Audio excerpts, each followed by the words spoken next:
Israel Hamas युद्ध की दुनिया भर में निंदा हो रही है। इस बीच कल टर्की में फिलिस्तीन के समर्थन में एक बड़ी रैली हुई जिससे वहां के राष्ट्रपति एर्दोगन ने संबोधित किया। उन्होंने अपने भाषण में इसराइल और पश्चिमी देशों पर कड़ा हमला वो बोला और कहा कि इस युद्ध के लिए पश्चिमी देश ही मुख्य अपराधी हैं। इस रैली में हजारों की संख्या में लोग शामिल हुए। एर्दोगन के इस बयान के बाद इसराइल ने टर्की से अपने राजनयिकों को बुलाने का फैसला किया है। Savaş suçlusu olarak dünyaya ilan edeceğiz. Ve İsrail tam 22 gündür açıkça savaş suçu işliyor. İsrail, biz de seni savaş suçlusu olarak dünyaya ilan edeceğiz. Ve şimdi bunun hazırlığı içindeyiz. Bunun çalışmasını yapıyoruz. Hamas nedir? Hamas kimdir? Bundan bir haber olan Gazze'deki katliamında en büyük sorumlusu işte bu Batı'dır. Ateşkes çağrısı dahi yapmıyor.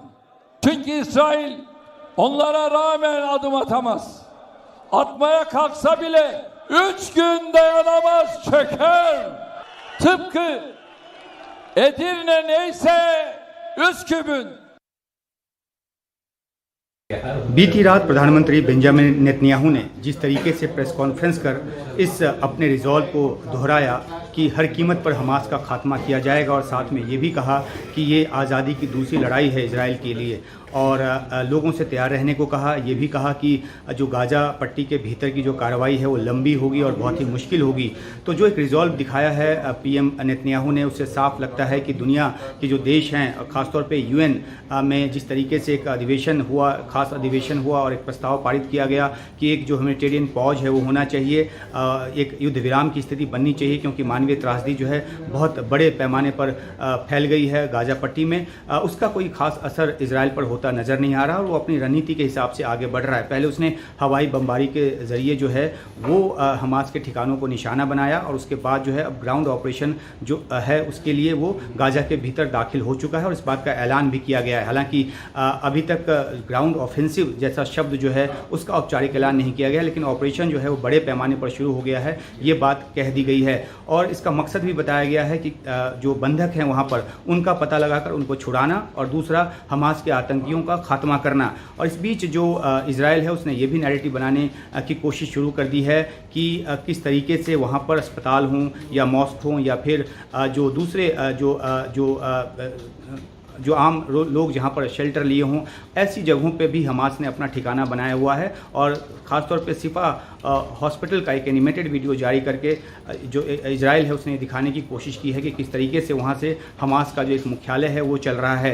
तो आगे आने वाले समय में Israel इन ठिकानों पर भी निशाना बनाएगा, इस बात के पूरे संकेत हैं।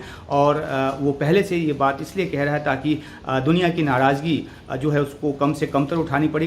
ख़ासतौर पर पिछली बार जब हमला हुआ एक अस्पताल पर, हालांकि इजराइल ने उस हमले में अपना हाथ होने से इनकार किया, लेकिन उसमें जिस तरीके से मौत की बात सामने आई तो काफ़ी आलोचना हुई।